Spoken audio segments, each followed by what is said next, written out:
우리 교회의 지체가 되어 있는 성도들은 누구나 다 그리스도의 일꾼이라 칭함을 받습니다. 특별히 직분자만 일꾼이고 직분을 못 받으면 일꾼이 아니고 그것이 아닙니다. 적어도 예수 그리스도를 구주로 믿는 분들은 누구나 다 그리스도의 일꾼으로 부름받았다는 것을 잊어서는 안 됩니다. 마태복음 9장에 보면 추수 비유를 하면서 추수할 것은 많은데 추수할 일꾼이 적다. 그러므로 일꾼을 보내달라고 기도할 것을 말씀을 하고 있습니다. 사도 바울의 경우를 보면은 로마서 15장 16절에 이렇게 고백합니다. 이 은혜는 곧 나로 이방인을 위하여 그리스도 예수의 일꾼이 되어 하나님의 복음의 제사장 직분을 하게 하사 그리스도 예수의 일꾼이 되었다라고 했습니다. 뿐만 아닙니다. 고린도후서 6장 4절에도 보면 모든 일에 하나님의 일꾼으로 자천하여 모든 일에 하나님의 일꾼으로 자원했다. 바울은 자기를 가리켜서 예수님의 일꾼, 하나님의 일꾼으로 표현하고 있습니다. 또한 다른 성도들을 지칭할 때도 바울이 일꾼이라는 단어를 종종 사용합니다.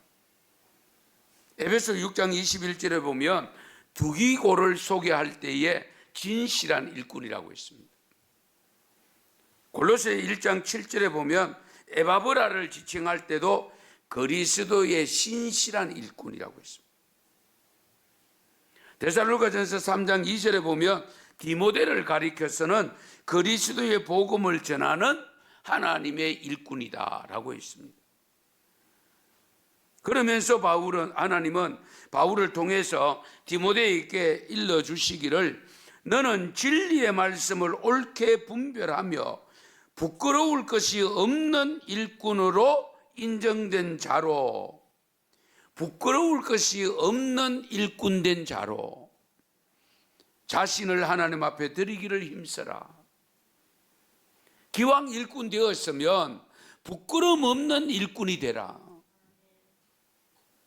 그래서 하나님 앞에 드려지는 삶이 되도록 해라고 일러줍니다. 오늘 읽은 고린도전서 4장 1절에 보면 일꾼이라는 단어를 사용합니다. 그런데 일꾼도 일꾼 나름이잖아요. 어떤 일을 맡았는가 하는 것이 중요한데요. 오늘 말씀의 표현은 일꾼이 하는 일이 어떤 일이냐? 하나님의 비밀을 맡은 자. 여러분 어느 부서고 어느 공동체든 그 공동체 그 부서의 비밀을 맡았다. 굉장히 무게감이 있잖아요. 굉장히 중요한 부서입니다. 큰 공동체 가보면 거의 기획 부서가 있습니다. 기획은 계획하는 겁니다.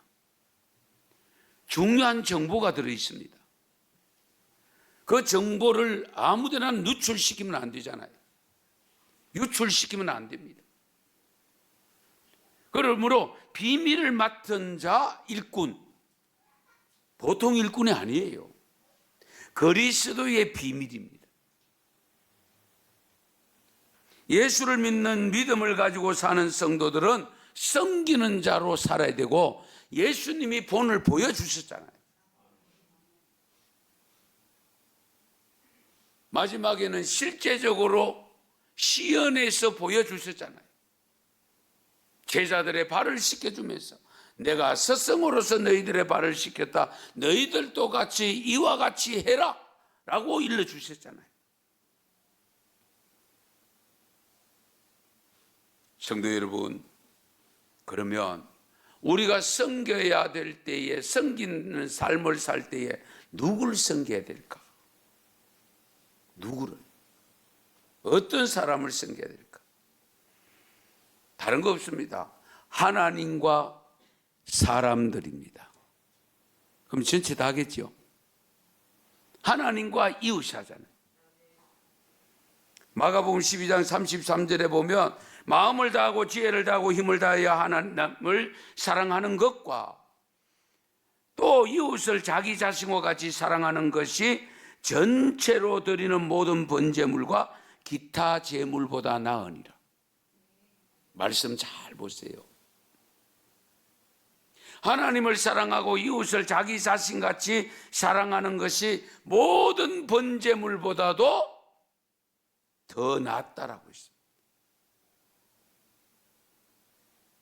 저는 여기서 말씀드리고 있습니다. 우리가 예배를 드리는 순서가 있습니다. 이 순서는 그릇과 같습니다. 무엇을 담을 수 있는 용기와 같습니다. 이 속에 순서마다 담겨져 있는 내용 중요합니다. 그런데 우리가 가끔 보면 의식을 강조하다 보면 내용이 좀 뒤로 처지는 경우가 있습니다. 내용을 너무 강조하다 보면 그릇, 의식 자체가 무너지는 이런 경우가 있습니다. 여러분, 우리가 세상 속에 살면서 믿음으로 살아갈 때에 그릇과 내용물이 다 같이 중요합니다. 의식도 중요합니다.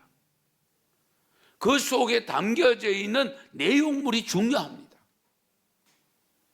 그러면 우리가 살아가는 삶 속에서 예배자로서의 삶을 살아야 되는데 그것이 뭐냐? 하나님을 섬기는 것과 이웃을 내 몸과 같이 섬기는 것이라고 했습니다. 번제물보다 모든 제물보다 오히려 더 앞선다고 했습니다. 그걸 일명 산제사라고 표현합니다. 그래서 여러분, 의식적으로 드리는 이 예배만으로 만족하면 안 됩니다. 이 예배만으로 예배 다 드렸다? 아닙니다. 지금 교회 문턱을 나가서 6일 동안 살아갈 때에 우리 삶이 수반되어져야 됩니다. 그럴 때에 이 의식적으로 드리는 이 예배도 하나님이 같이 받으시는 예배가 됩니다. 그러면 하나님을 어떻게 섬길까? 하나님을 어떻게 섬겨야 잘 섬겼다라고 할 수 있을까? 첫째는 순종입니다. 다른 거 없습니다. 우리가 순종한다고 할 때에 잘 두세요. 하나님의 뜻에 순종해야 됩니다. 그러면 하나님의 뜻을 알아야 되죠. 하나님의 뜻도 모르고 순종할 수는 없잖아요. 하나님의 뜻을 아는 것이, 깨닫는 것이 제일 먼저입니다. 그리고 깨달은 하나님의 뜻이 있으면 어떻게 해요? 내 뜻보다 뒤에 있으면 안 되잖아요. 내 뜻보다 앞서 있어야 되잖아요. 하나님의 뜻을 앞에 둬야 됩니다. 그러면 하나님의 뜻을 발견하고 하나님의 뜻을 앞에 뒀는데 멀쩡히 쳐다만 보고 있으면 되겠어요? 그 하나님의 뜻을 따라야 됩니다. 지켜야 됩니다. 할렐루야. 이 점을 분명히 아셔야 돼요. 우리 예수님께서 십자가를 지기까지 여러 가지 장면들이 있습니다마는 고백한 내용이 있잖아요. 나의 원대로 마옵시고 아버지의 원대로 하옵소서. 내게서 할 수만 있으면 이 잔이 지나가게 하옵소서. 그러나 나의 원대로 마옵시고 아버지의 원대로 하옵소서 하고 간 길이 십자가의 길이잖아요. 순종의 길이잖아요.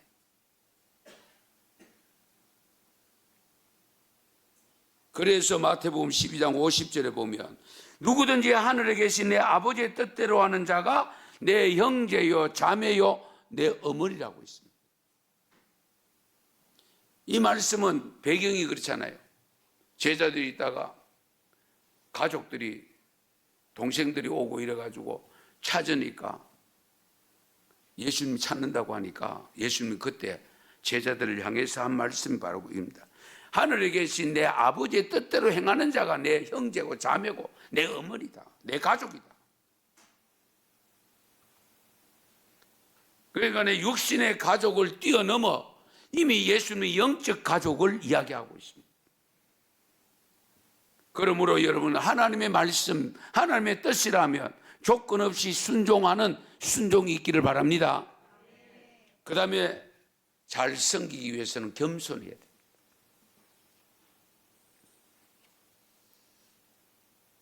여러분, 겸손하려고 하면요, 하나님을 바로 아셔야 되고요, 나를 알아야 됩니다. 내가 누구인가를 알면 하나님 앞에는 겸손해질 수밖에 없잖아요. 내가 죄인인데, 은혜 받을 자격이 없는 사람인데. 그래서 사도 바울이 뭐랍니까? 나의 나된 것은 하나님의 은혜로다. 그리고 디모데전서 1장 15절을 보면 나는 죄인 중에 괴수입니다. 죄인 중에 두목입니다. 자기를 정확하게 아니까 그런 나를 다메섹 도상에서 부르시고 하나님의 비밀을 맡은 자로 여겨서 정말로 이 생명을 걸고 사명을 감당할 수밖에 없습니다. 나는 아무것도 아닙니다. 겸손할 수 있었던 이유가 거기에 있습니다. 자기를 정확하게 알았기 때문에. 저와 여러분도 항상 여러분 나 자신을 정확하게 알고 하나님을 정확하게 알아서 겸손한 삶으로 섬길 수 있기 바랍니다. 그리고 충성입니다. 충성도 수없이 듣는 말씀이기 때문에 긴 말씀은 드리지 않겠습니다만은, 충성하면서 섬기려고 하면 십자가를 지는 마음을 가져야 됩니다. 사도행전 20장 24절에 보면 같이 읽겠습니다. 내가 달려갈 길과 주 예수께 받은 사명 곧 하나님의 은혜의 복음을 증언하는 일을 마치려 하면은 나의 생명조차 조금도 귀한 것으로 여기지 아니하노라. 아멘. 이보다 더 큰 충성이 어디 있겠습니까? 나의 달려갈 길과 주 예수께 받은 사명 하나님의 은혜의 복음을 증언하는 일을 마치려 하면은 나의 생명을 조금도 귀하게 여기지 않는다. 그 일을 마치기 위해서는 생명 걸고 하겠다, 그 말씀이잖아요.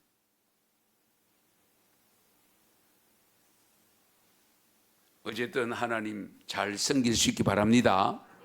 그 다음에 이웃을 섬겨야 되는데요, 사람을 섬겨야 되는데요, 사람 섬기는 것도 쉽지 않습니다. 사실 우리가 살아보면. 그런데 스피어스라고 하는 그린피스 연구소장인데 섬김의 특성을 정리한 내용이 몇 가지 있어서 소개하려고 하는데요, 우선 우리가 사람을 잘 섬기려고 하면 상대방의 말을 잘 들어야 됩니다. 경청해야 됩니다. 대화를 하다 보면 내 말 좀 들어봐라, 서로가 내 말 들어보라고 하죠. 그런 경우 있잖아요, 그렇죠? 우리가 진정한 섬기는 자리에 들었다고 하면 상대방의 말을 잘 경청을 해야 돼요. 이 정말 쉽지 않거든요. 전부 내 말 들어봐라 하지. 저도 가끔 목사지만 나름대로 의식하고 말을 듣다가도 가끔 보면 내가 앞질러 갈 때 있더라고요. 아이고, 이러면 안 되는데, 이런 생각이 들 때가 있어요. 어쨌든 여러분들도 경청을 잘해야 됩니다. 그 다음에 섬기려고 하면 공감을 해야 됩니다. 공감.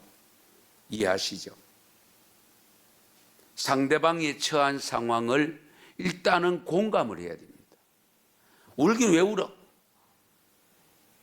뭐 때문에 우노? 그거 가지고 우나?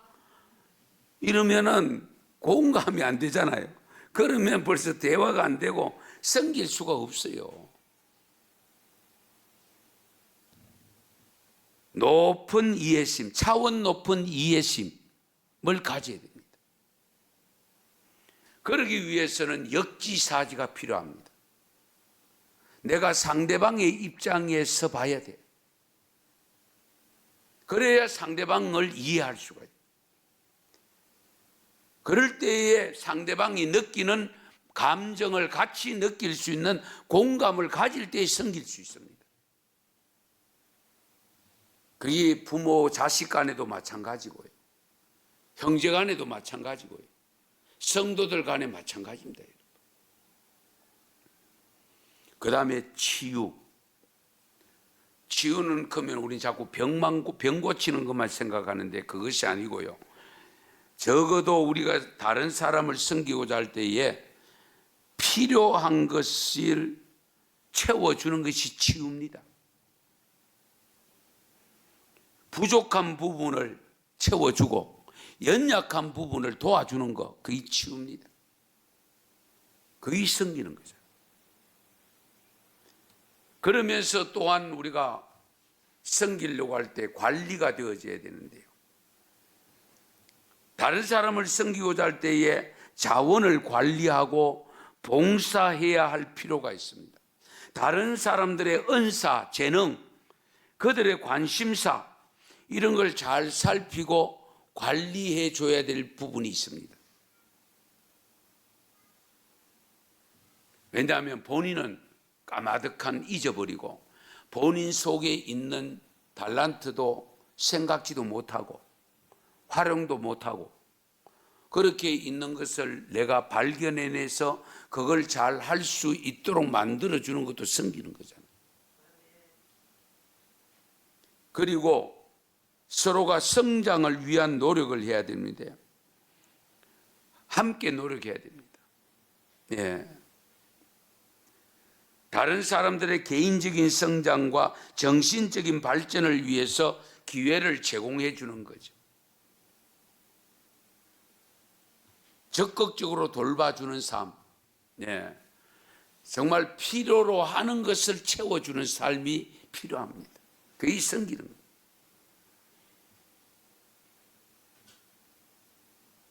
그러면서 공동체를 형성해 나가야 됩니다. 다른 사람을 섬기고자 할 때 그들을 하나의 공동체로 묶어서 같이 가는 그런 노력도 필요합니다. 교회 공동체는요, 섬김의 공동체입니다. 특별히. 예. 그렇기 때문에 교회 안에서 대접받으려고 하면 안 돼요. 교회 안에서 항상 내가 먼저 섬기는 자세로 들어가야 됩니다. 그러면 서로가 먼저 하면 어떻게 돼요? 주고받는 것이 생기잖아요. 그 섬김의 공동체 되고 그 힘 가지고 그 에너지 가지고 교회 밖을 향하여 세상을 향하여 나갈 때에 어떻게 해요? 세상을 이롭게 하는 교회가 되는 겁니다. 세상을 이롭게 하는 교회가 될 때에 하나님 아버지께는 영광이 되는 겁니다. 이 점을 우리가 염두에 두셔야 돼요. 예. 이와 같이 우리가 하나님을 잘 섬길 때, 그리고 인간 사람들을 잘 섬길 때에 온전한 그리스도의 마음을 가지고 섬겨야 되는데, 그리스도의 마음이 어떤 마음이냐 했을 때에 먼저 자기를 비워야 된다고 했습니다. 앞에 네 단어 봤었죠? 자기를 비우는. 우린 가끔 내 마음 비웠다 표현 쓰죠. 그런데 아직도 가득 채워놓고도 비웠다 그래요. 빈 게 아닌데. 마음을 비웠다면 예수님처럼 비워야지요.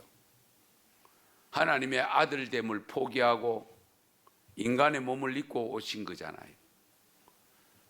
하나님 나라 영원한 그 나라를 두고 베들레헴 마구간에 오셨잖아요. 자기가 충분한, 정말 죽지 않아도 되고 죽일 사람들을 자기가 선제 공격해서 죽일 수 있는 능력을 가졌음에도 불구하고 십자가에 그냥 힘없이 달려 돌아가시잖아요. 자기를 비운 겁니다. 자기를 비우지 않으면 절대로 그 길을 갈 수가 없습니다. 그리고 자기를 낮추었습니다. 하나님과 동등되지만은 동등됨을 취할 것으로 여기지 아니하시고 인간의 몸을 입고 이 땅에 오셨다. 그 자기를 낮춘 그 낮춤, 그 자체가 겸손입니다. 그리고 죽기까지 복종하셨습니다. 죽기까지.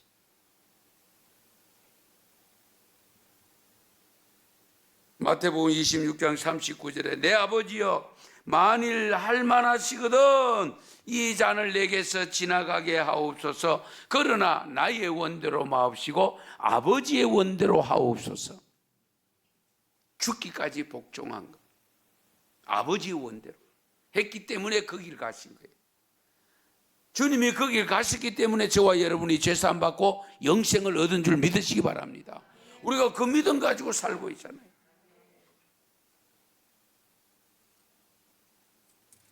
저희 교회가 집사 권사를 세우기 위해서 기도로 준비하고 있습니다. 어떤 분들이 세움을 입어야 될까 했을 때에 오늘 주신 말씀을 따라 예수님의 마음을 가지고 하나님을 진정으로 섬기고 이웃을 잘 섬기고 있는 분들이 세움을 입도록 해야 되고, 만에 하나라도 나는 전혀 생각지도 못했는데 세움을 입었다고 했을 때에 오늘 주신 말씀을 갖추어서 말씀대로 순종해서 정말로 하나님의 교회를 든든히 세워가고 하나님 나라를 확장시켜 나가는데 쓰임받는 일꾼으로 사명을 감당해야 됩니다.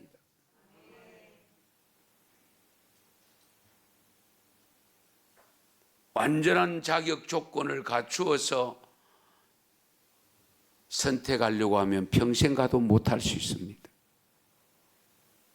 그렇잖아요. 그러나 좀 부족하더라도 선택이 되어졌을 때에, 하나님의 부름을 받았을 때에, 사명을 받았을 때에 이전과 다른 마음을 가지고 거기에 헌신을 하면 하나님의 부름받은 그 자체가 복이 됩니다.